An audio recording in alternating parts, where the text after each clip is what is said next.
Shalom, good evening, friends, Khavrin. We want to welcome you in the name of Yeshua, Lord and Savior.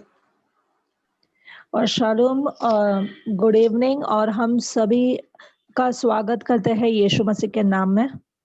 We are in a wonderful season, a season of joy, a season of hope, and also during these days of Hanukkah, which we're celebrating right now, a season of light. और हम जो है बहुत ही आनंद में एक season में प्रवेश एक मौसम में आए हैं जहाँ पे खुशी का मौसम है और जो एक प्रसव का जो एक फेस्टिव जो एक सीजन चल रही है हम उसका आनंद के साथ स्वागत करते हैं जो एक रोशनी की भी एक मौसम है ये जो एक रोशनी का भी एक मौसम है। Now the Christian world wants to celebrate this festival called Christmas. They want to celebrate it in all its, in all its rituals and all its festivities and all. I mean, it's fine if they want to do it that way, but the most important thing is the sentiment and the acknowledgement that God sent a son to this world wherein all of us would be saved. That's the most important thing we have to remember. और हम देख रहे हैं हाँ, फिलहाल ये मौसम चल रहा है ये महीना वो है जहाँ पे लोग जो है वो जो क्रिश्चियन लोग हैं वो लोग क्रिसमस बना रहे उन लोग का ये त्योहार है और पूरी तैयारी के साथ बड़े उत्साह के साथ जो है ये क्रिसमस को वो एक त्योहार की तरह वो लोग बना रहे हैं और ये अच्छी बात है अगर उनको ऐसे अगर बनाना है तो वो बना सकते हैं पर जो एक बहुत महत्व की बात है और जो चीज हमें याद रखनी है और बिल्कुल भी नहीं भूलना है कि यीशु मसीह जो आया वो इस धरती के लिए इस धरती के लोगों के लिए आया वो हमें महत्वपूर्ण बात को याद रखनी है। So, keeping this in mind, we are going to study extensively the Gospel of Luke, which is going to take a long time actually because it's the biggest of the Gospels.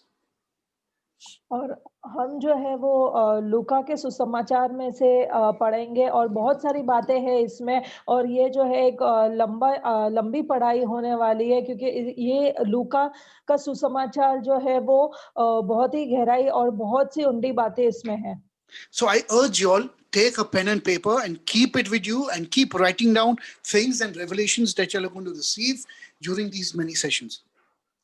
और हम आपसे विनती करते हैं कि आप paper pen ले और वो सारी बातों को जो भी आपको दर्शन मिले या जो भी बात आपके अंदर प्रकाशित हो उन बातों को जो है वो आप लिखते जाओ।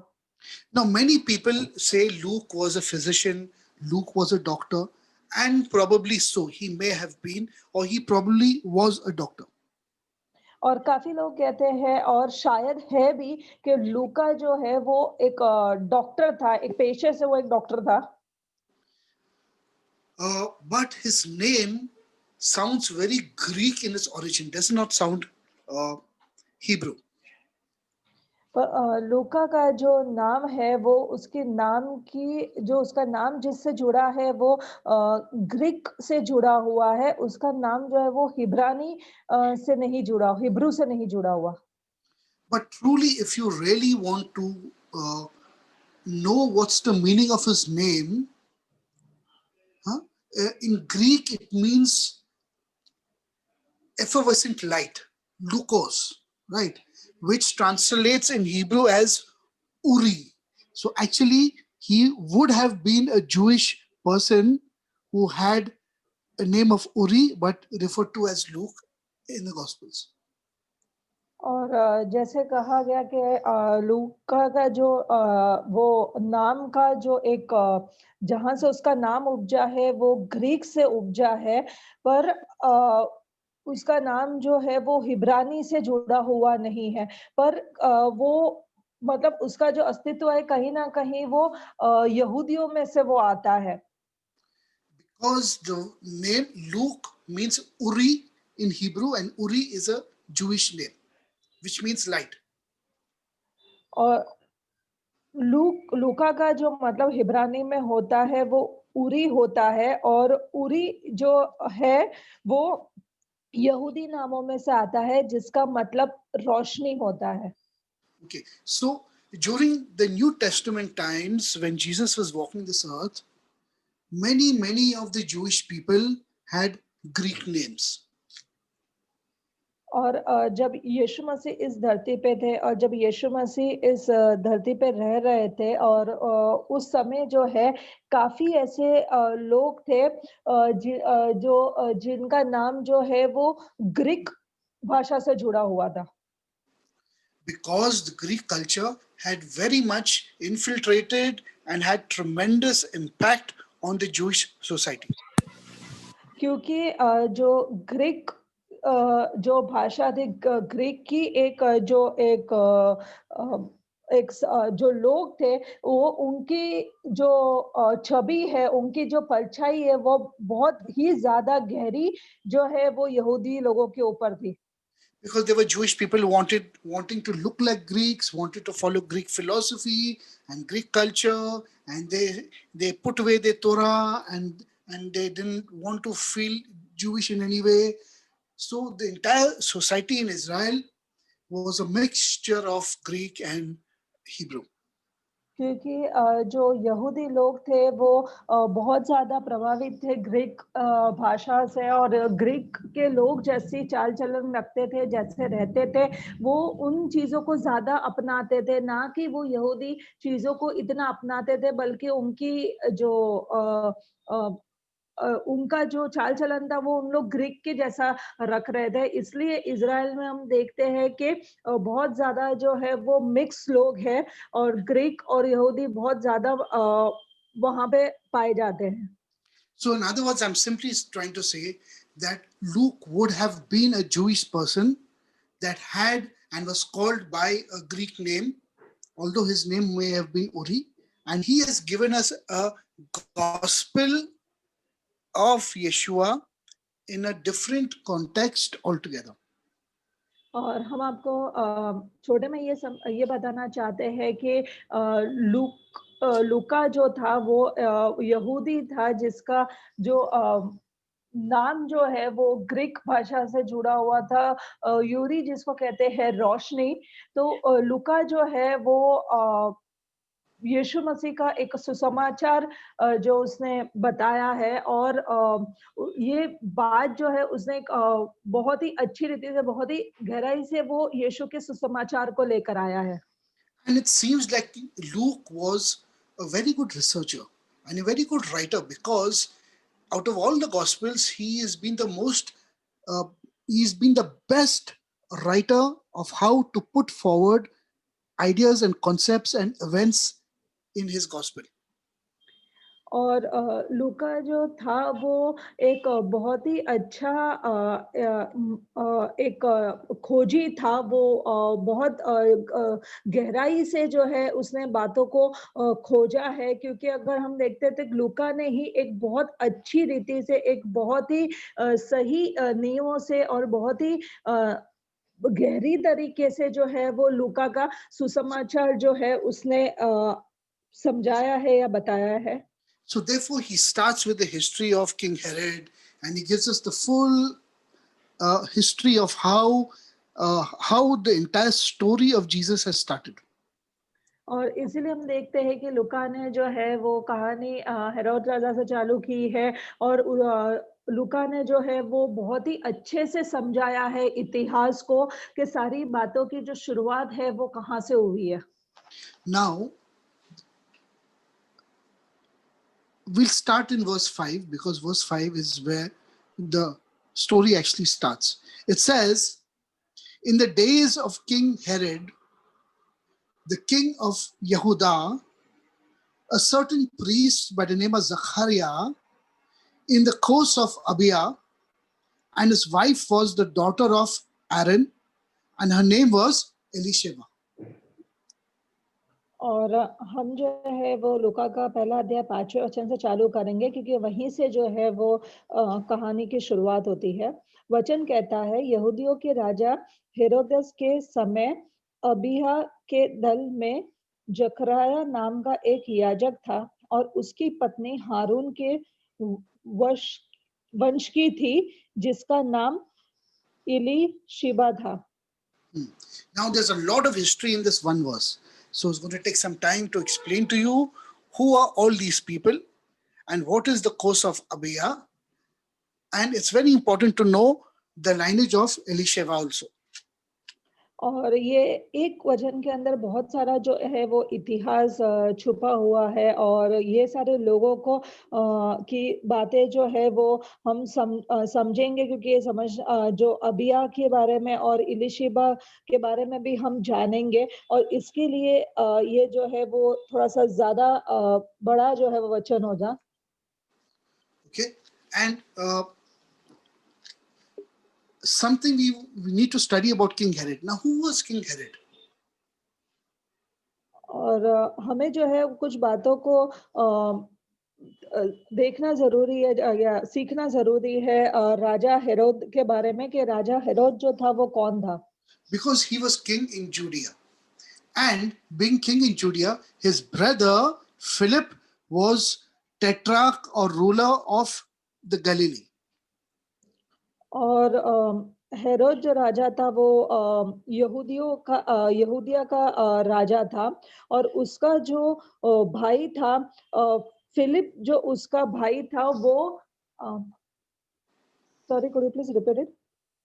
He was ruler in the Galilee. He was in Israel, and Philip was in Judea. तो इनका जो भाई था फिलिप, वो जो है वो राज करता था, और Philip was in में वो Galilee, राज na? करता.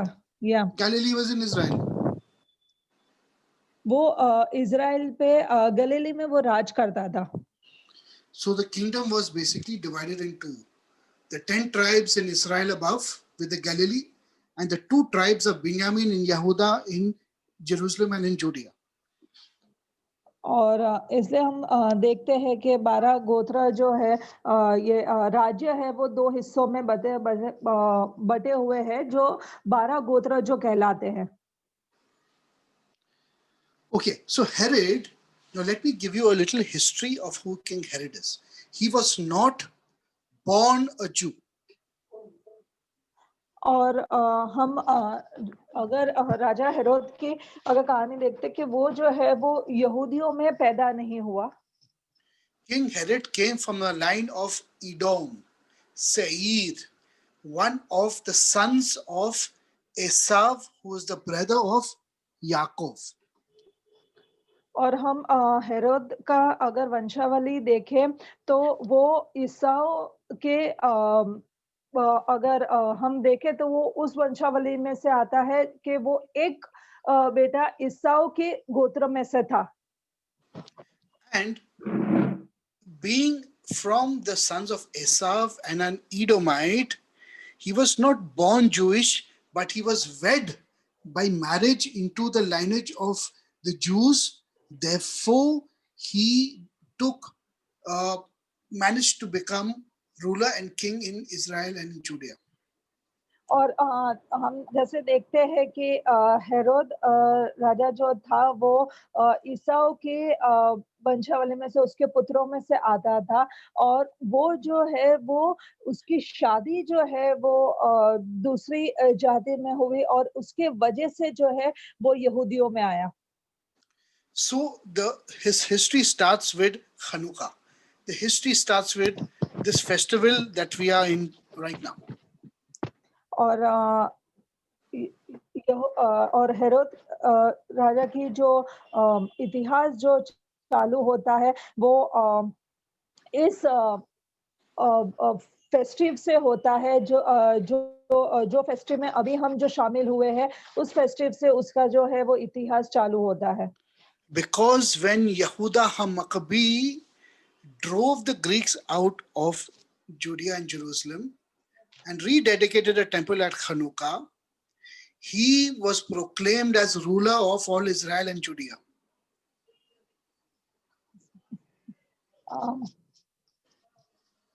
Actually, I'm so sorry. The voice. People, are you okay? Yes, because your voice actually it's just breaking. I'm not getting the clear voice. Hello. You can't hear me now? And I can hear you, but in between the voice is breaking. Actually, I don't know why, but even my fan is off. So sorry. Sorry, could you please repeat? Sorry. Yeah. Am I clear? Am I clear, everybody? Yes, yes, Please tell me if I'm clear. yes. Okay. So, Yehuda HaMaccabi that lived around 164 years before Jesus, he dedicated the temple at Chanukah and he became ruler of all over Judea. और हम देखते हैं कि यहूदिया जो 164 वर्ष पहले जो यीशु मसीह के आए थे, वो उन्होंने जो है वो फिर पूरे यहूदियों के ऊपर जो है फिर उन्होंने राज किया. And his descendants, being Jewish, became involved with Edom and Edomite people and married into Edomite people. और इसलिए उनके जो भी उनके द्वारा जो आगे जो वंशावली बढ़ी, वो आगे जाके उन्होंने इडोम जाति के लोगों से इडोमिट जाति के लोगों के साथ जाके फिर उनका विवाह हुआ और उनके वंश आगे बढ़े.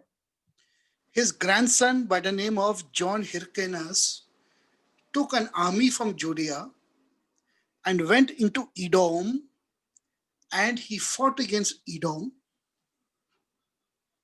और उनका जो पुत्र का जो पुत्र था वो उनका जो पोता था, उन्होंने वहां से एक सेना को उठाया और वहां से लेकर जो है वो इडोम के सामने जो उन्होंने जो है वो एक युद्ध जाहिर किया. And he told the Edomites, either you convert and become Jewish or we will slaughter you. और उन्होंने इडोमाइट से कहा कि आप लोग जो है वो यहूदी बनो, अगर आप ऐसा नहीं करोगे तो हम आपको मार डालेंगे. So many of the Edomites were forcibly converted into Judaism and came into Israel and became Jews of the day. और इसी कारण जो है काफी इडोमाइज लोग जो है वो यहूदियों में आए और वो यहूदी कौम से जो है वो जुड़ा से जो है वो जुड़ गए. But they were not Jews by heart. They were not Jews because they came from Jewish origins. They were converted and they were never really true to Israel and the customs of God and the Torah of God and the commandments that God had given the Jewish people. और इसीलिए वो लोग जो है वो हृदय से जो है वो यहूदी नहीं बने थे, इसलिए वो जो है उनके अंदर यहूदियों का वो जो मान सम्मान होता है अपने परमेश्वर के लिए वो नहीं था, और उन्होंने इसीलिए जो है वो परमेश्वर की जो भी वाचा है उसको स्वीकार नहीं कर पा रहे थे. So क्योंकि this Herod, sorry yeah, sorry. क्योंकि उनको जो है वो एक जबरदस्ती है लेकर उनको उस जाति में डाला गया था. So this Herod that we read in the New Testament is the son of the Herod the Great, who was a very, very cruel king. और इसलिए जब हम ये नए करार में हेरोद राजा के बारे में पढ़ते हैं, जो महान एक हेरोद राजा जो बहुत ही ज्यादा जो है वो सख्ती से भरा हुआ एक राजा था. And he himself, King Herod, his son, was also extremely cruel and very, very bad-natured and ill-tempered as a person. और इसलिए जो हेरोद का जो पुत्र था वो भी बहुत ही बुरा एक राजा था, वो बहुत ही गुस्से वाला था और बहुत ही ज्यादा जो था वो सख्त और बुरा राजा था.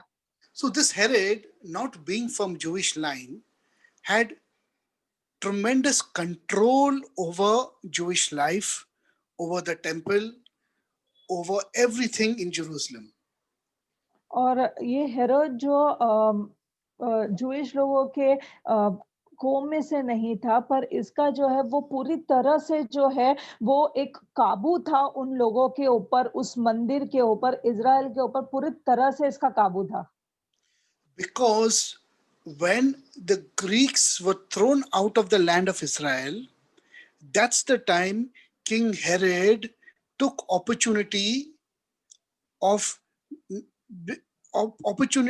and he traveled to Rome and he went before Augustus Caesar and asked Augustus Caesar for help to remove the Greeks from the land of Israel. और जब ग्रीक लोगों को जब बाहर निकाला जा रहा था, तब जो है हेरोद ने इस बात की जो है इस तक की जो है वो इसका लाभ उठाया और वो रोम गया और रोम के जो राजा था अगस्त थे, उसको जो है वो बोला कि उससे मदद मांगी ग्रीक लोगों को निकालने के लिए। And in return, he asked Augustus Caesar, the Caesar in Rome, to make him king over Judea. और बदले में उसने रोम के जो अगस्त था जो राजा था उससे ये शर्त रखी कि मुझे तू यहाँ का राजा बना। So that is the history of King Herod, and he comes back now. He becomes king, and it is during this time that we read that the story of Yeshua is written during this time of the history of Israel. और इस प्रकार जो है वो हेरोद जो है वो राजा बना और इस रीति से फिर जो इतिहास जो है वो इज़राइल का आगे जो है वो रचा गया। Okay. Then it says, a certain priest by the name of Zachariah of the coast of Avia. और इसलिए ऐसा कहा गया है कि उस दल में से एक व्यक्ति था जकराया नाम का। And now you have to know that Zachariah was a Levite and he was a priest who used to operate in the temple in Jerusalem. That means he lived inside Jerusalem. और इसलिए हम देखते हैं कि जकराया जो था वो याजक था, एक लेवी था जो मंदिर के अंदर रहता था, जो मंदिर का एक याजक था जो यरूशलेम के अंदर रहता था। And his wife was Elisheva, who was also from the line of Levi and a daughter of Aaron the high priest. और हम देखते हैं कि एलीशिबा भी जो है वो उस वंशावली में से थी और वो एरन की बहन थी। Aaron का बेटी थी वो। सॉरी, एरन की बेटी थी। So, which means that they were all from the priestly line. Now, Elisheva's cousin is who? Do you all know who the cousin of Elisheva is? Miriam. Mother Mary, Miriam. Which means Mother Mary also and Miriam comes from a priestly line because she's the cousin of Elisheva. और हम देखते हैं कि जैसे एलीशबा जो है वो एक याजक के वंशावली में से आती है और जो एलीशबा की जो कजिन है वो मदर मैरी है और हम देखते हैं कि वो भी उसी एक याजक की जो है वो वंश में से आते हैं। That is why even if you go to Jerusalem today, you will find the house of Miriam and her mother Anna in Jerusalem, very close to the pool of Siloam, which is very close to our house. और इसलिए जब हम Jerusalem जाते हैं तो इनके जो घर है मरियम के और वो उनका जो एक जो इनके जो घर है वो बहुत ही एक दूसरे के नजदीक है। So it's very interesting that when God chose somebody and chose Miriam to be the mother of his son Yeshua, he chose someone from the priestly line and from the ruler line, that is Joseph came from the house of Yehuda, from the kingly line, and Miriam came from the priestly line. और इसलिए जब परमेश्वर ने चुना यीशु मसीह के लिए जो मरियम और जोसेफ को जब चुना तब हम देखते हैं कि वो एक याजक के घराने से भी याजक के घराने में से उस वंश में से चुना, क्योंकि जैसे हम देखते हैं कि मरियम जो है वो एक याजक के वंश घराने में से आती है और जो यूसुफ है वो एक राजा के घराने में से आता है। Okay, then it says that this Zachariah was from the coast of Abia. Does anyone know what is this coast of Abia?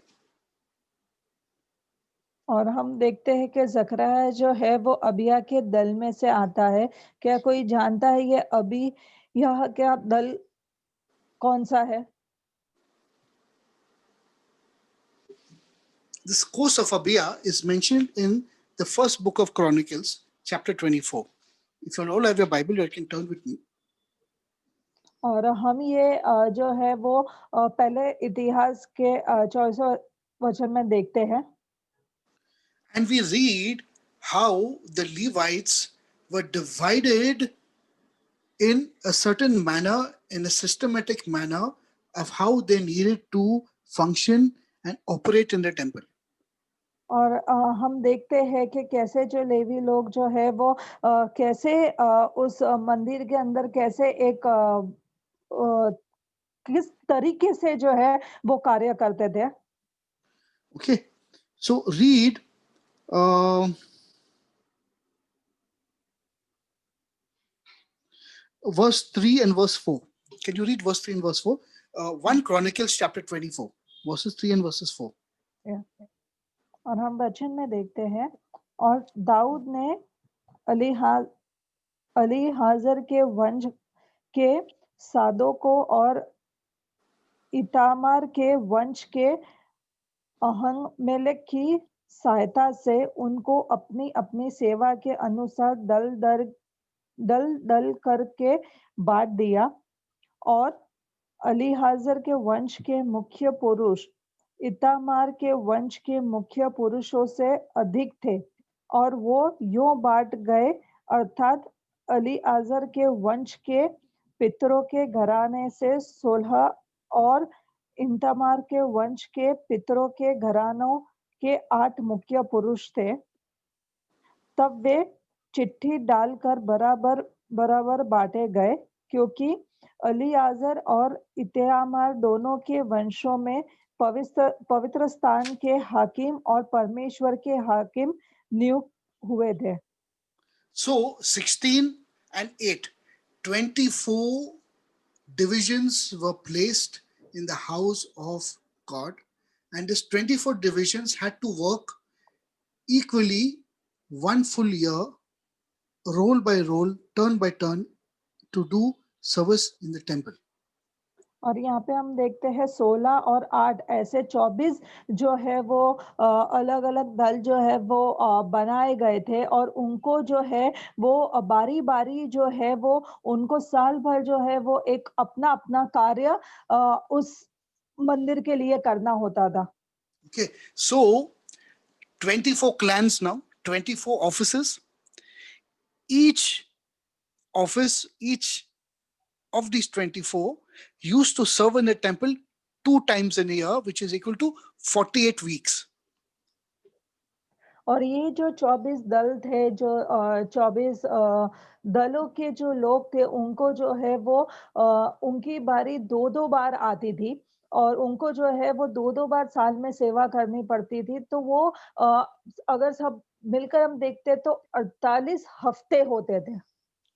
And the 4 weeks that complete 1 year, 52 weeks, were used for all the feasts, where the priests would continue for that extra week during the feasts in these other 4 weeks that were left. So 48 and 4 weeks makes it 52 weeks, 1 full year.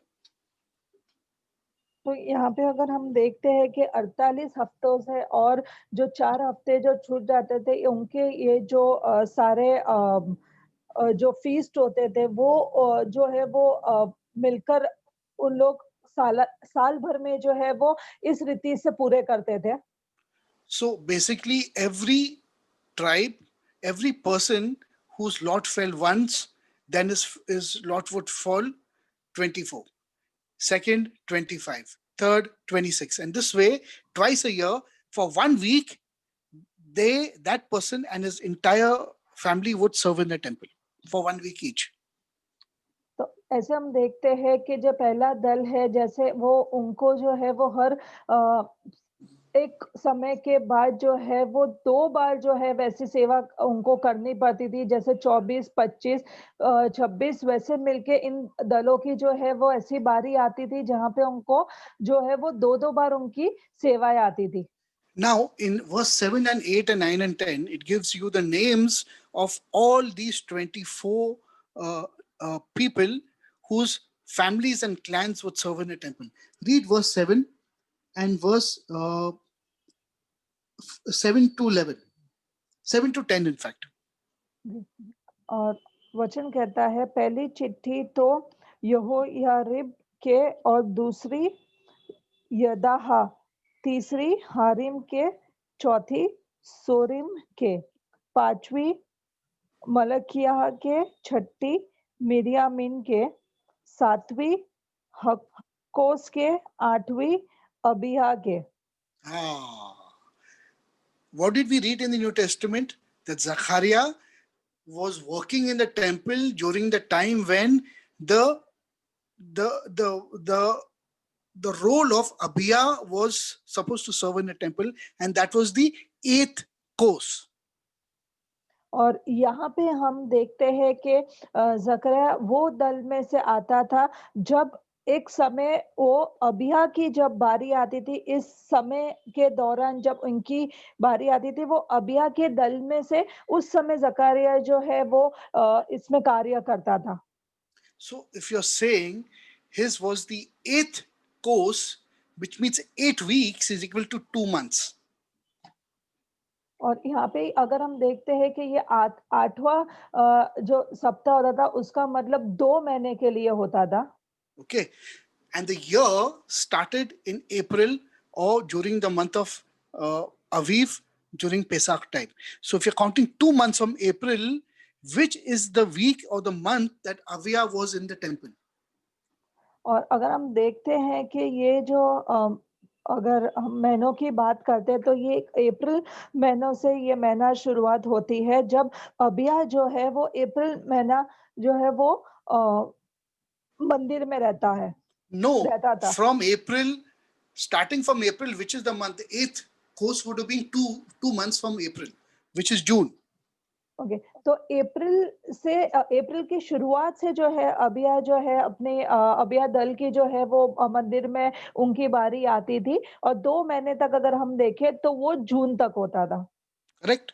So it was around June in the year when the story starts out here, okay, that it says that they were both righteous, Zachariah and his wife, and they were both blameless, walking in the uh, righteousness of God. Read now. Go back to Matthew and read verse 6. Chapter 1, verse 6. और हम Matthew के पहले अध्याय Sorry. Luke chapter 1, verse 6. वचन कहता है लूका का पहला अध्याय 6 वचन में, और वे दोनों परमेश्वर के सामने धर्मी थे और प्रभु की सारी आज्ञाओं को और विधियों पर निर्दोष चलने वाले थे, उनके कोई भी संतान न थी।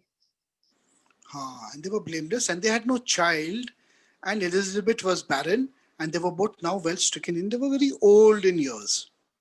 Okay, and see what it says in verse 8. Can you read verse 8? और 8वां वचन कहता है, जब वह अपने दल की पारी पर परमेश्वर के सामने याजक का काम करता था, Which means now we're talking about the month of June. और अब इसका मतलब ये है कि अब फिलहाल जो हम बात कर रहे हैं वो जून के महीने की बात कर रहे हैं, which is 6 months from December. जिसका मतलब है कि दिसंबर से 6 महीने पहले। And it is during this time that read verse 10, 11 and 12. और 10वां वचन कहता है, और धूप जलाने के समय लोगों की सारी मंडली बाहर प्रार्थना कर रही थी कि प्रभु का एक स्वर्गदूत धूप की वेदी की दाहिने ओर खड़ा हुआ, उसको दिखाई दिया और ज़करया देखकर घबराया और उस पर बड़ा भय छा गया। So now we know for sure that the angel appeared to him, and John the Baptist was conceived in this month of June. और इस वचन से हमें पता चलता है कि एक स्वर्गदूत जो है वो प्रकट हुआ और यूहन्ना जो बपतिस्मा देने वाला था उसने उसकी माँ के गर्भ में जो है वो जून के महीने में उसकी बीज आई. Okay.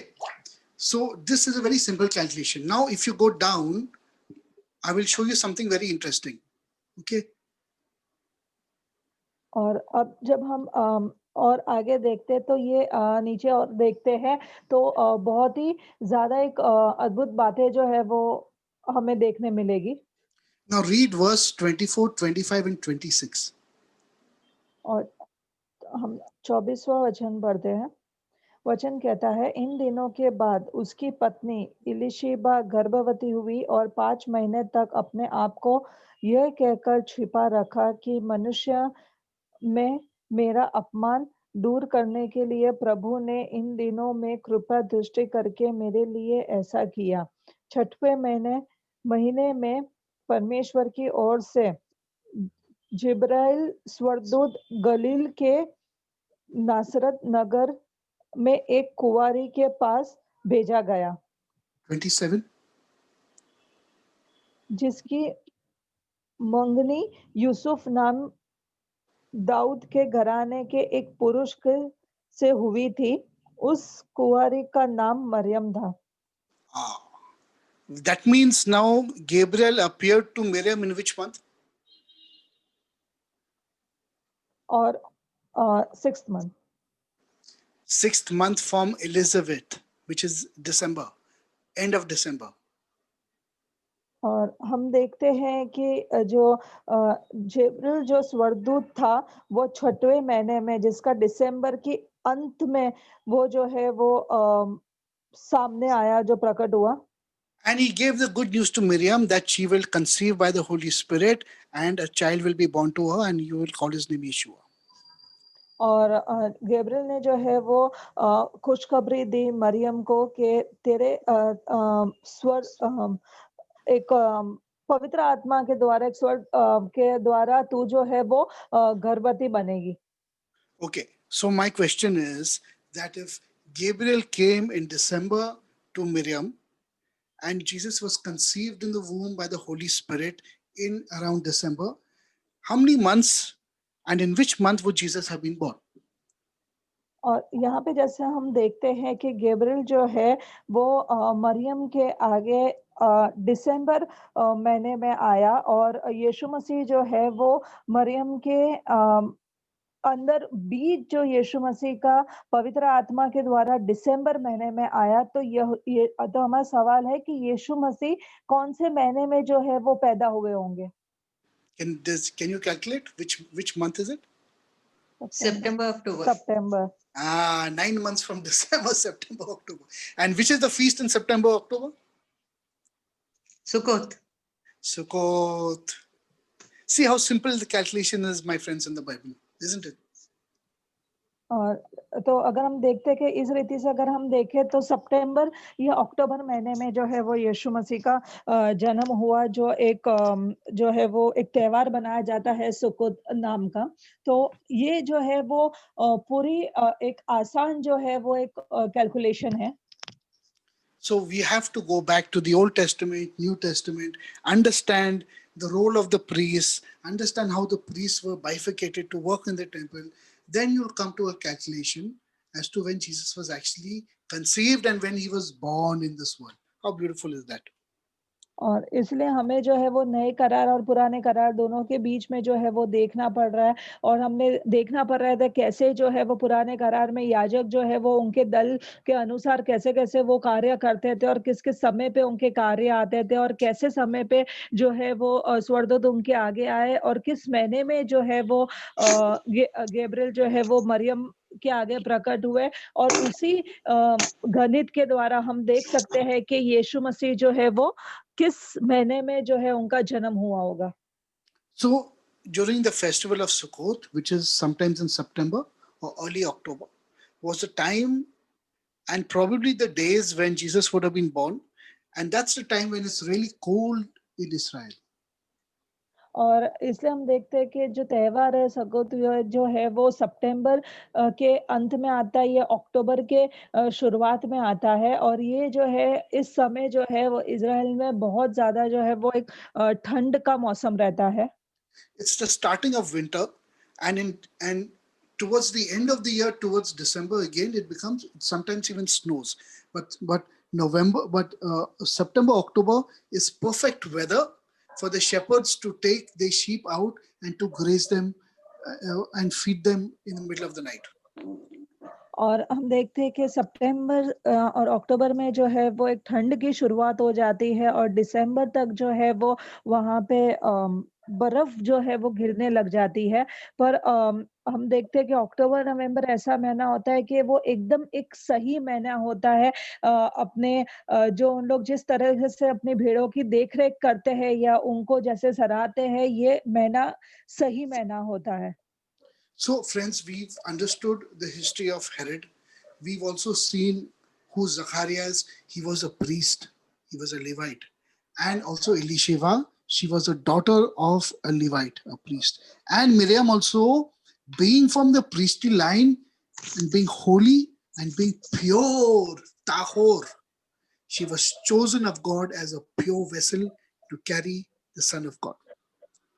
तो हमने अभी देखा कि जैसे हमने इतिहास देखा, हेरोद राजा का भी हमने इतिहास देखा और हमने देखा कि कैसे जो है वो ज़करयाह जो है वो एक याजक के दल में से आता है, वो एक याजक के वंश में से आता है और जैसे उनकी पत्नी के बारे में एलीशिबा के बारे में देखा कि वो भी एक बेटी है, आरून की जो है वो बेटी है और वो भी एक याजक के वंश में से आती है और मरियम भी एक उसी दल में से, उसी वंश में से आती है जो पूरी तरह से जो है वो शुद्ध है और पूरी तरह से वो पवित्र थी।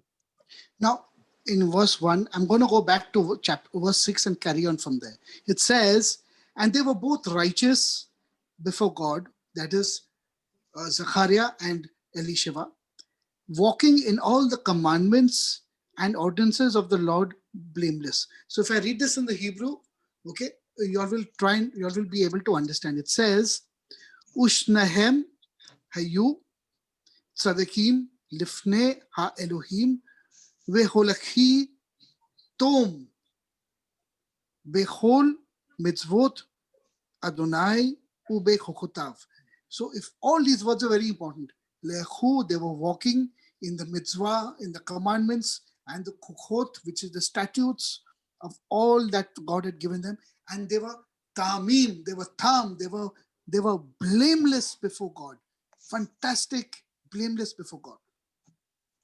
और जैसे हम छठे वचन में देखते हैं कि और वे दोनों परमेश्वर के सामने धर्मी थे और प्रभु की सारी आज्ञाओं और विधियों पर निर्दोष चलने वाले थे, उनके कोई भी संतान न थी। तो वो लोग बिल्कुल ही जो है वो परमेश्वर के नजर में जो ज़करयाह और एलीशबा थी, वो पूरी तरह से जो है वो परमेश्वर के नजर में निर्दोष थे। They were not just simple people God had chosen to, okay, come on, you, this is your role and this is what I want you to do. They were working in the temple, they were righteous and they were pure. They were physically also pure before the sight of God. I want you to understand that God chose very, very holy people for this task of redemption in this world. और परमेश्वर ने ऐसे ही किसी को भी चुनकर जो है वो अपना चुनाव नहीं दिखा दिया, बल्कि परमेश्वर ने है जो पूरी रीति से जो है इनको चुना था, क्योंकि ये लोग जो है वो एक याजक के दल में से आते थे।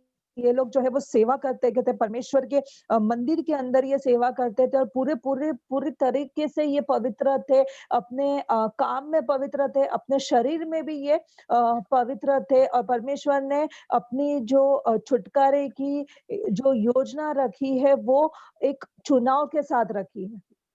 And verse 7 says, and they had no child because that Elisheva was barren and they both were now old and well stricken in years, which means God had withheld from them a child for an appointed time for them to bring forth Yochanan HaMatbil, John the Baptist, the immerser, for this role and for this purpose. और हम जैसे देखते हैं कि उनके कोई भी संतान ना थे क्योंकि एलिशबा बांझ थी और वे दोनों बुढ़े थे, पर परमेश्वर ने जो है वो पहले से ही जो है वो परमेश्वर इनके साथ था। परमेश्वर ने अपनी योजना, अपना एक मकसद रखा था। यूहन्ना बपतिस्मा का जो जन्म था उसकी योजना परमेश्वर इनके साथ लेते हुए चल रहा था। So beautiful, to understand the historical background, the spiritual background, the full understanding of how the story of Jesus starts in the New Testament, friends.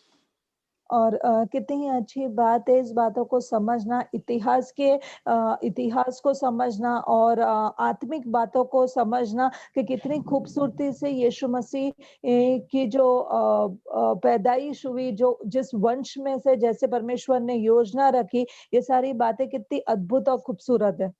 And as we study further and further in the gospel, you'll realize the Jewishness, the tahora, the purity, the roles of different people according to their priestly lines, according to the Jewish families.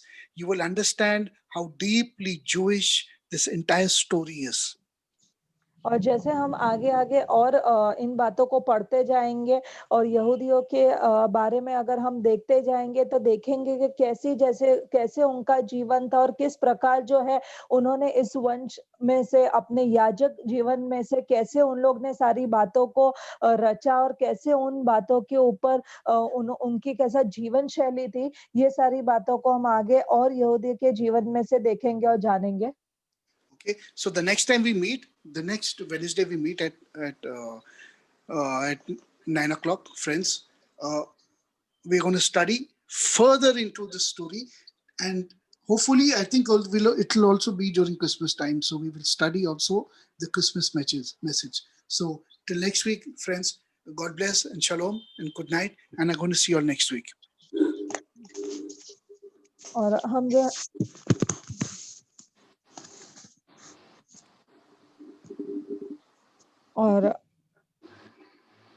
हम जो है वो अगले सप्ताह जो है आगे Wednesday को और बातों को गहराई से जो है इन बातों को समझेंगे और अगला हफ्ता जो होगा वो एक क्रिसमस का त्योहार भी होगा, तो उससे जुड़ी हुई बात भी हम देखेंगे। So shalom and good night everybody. See you all next week. Shalom और शुभ रात्रि। हम सब अगले सप्ताह मिलेंगे।